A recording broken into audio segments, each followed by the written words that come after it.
Hebrews 7.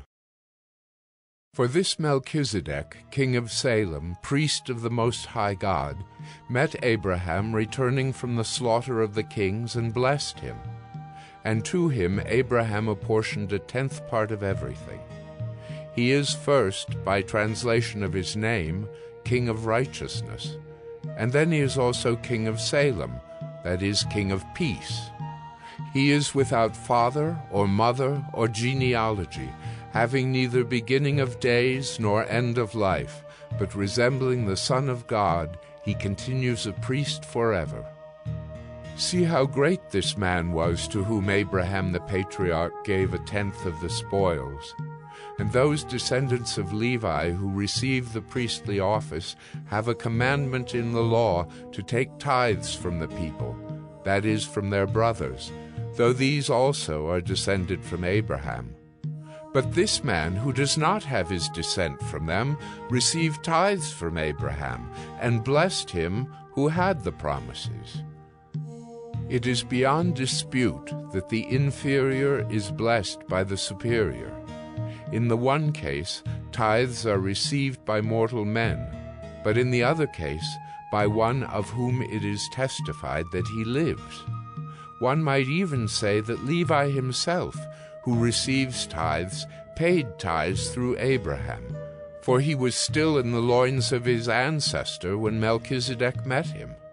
Now, if perfection had been attainable through the Levitical priesthood, for under it the people received the law, what further need would there have been for another priest to arise after the order of Melchizedek, rather than one named after the order of Aaron?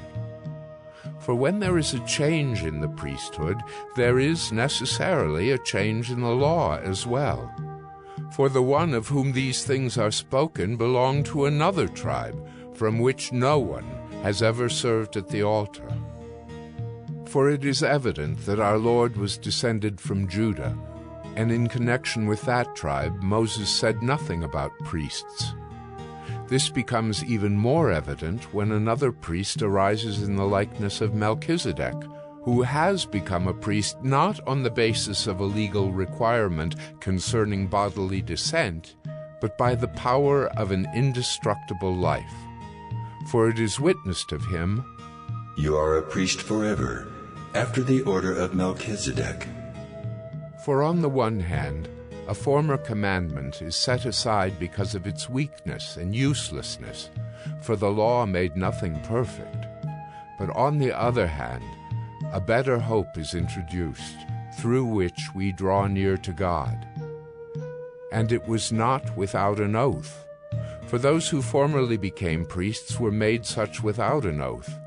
But this one was made a priest with an oath by the one who said to him, "The Lord has sworn and will not change his mind.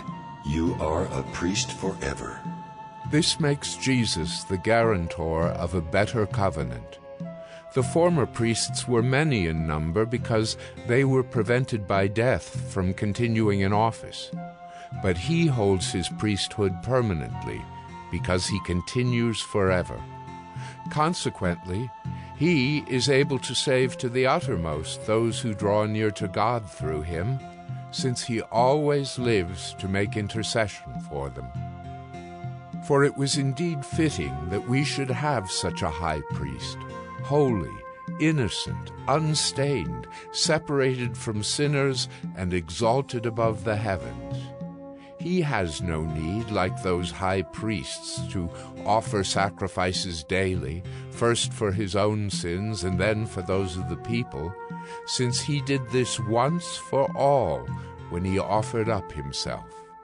For the law appoints men in their weakness as high priests, but the word of the oath, which came later than the law, appoints a Son who has been made perfect forever.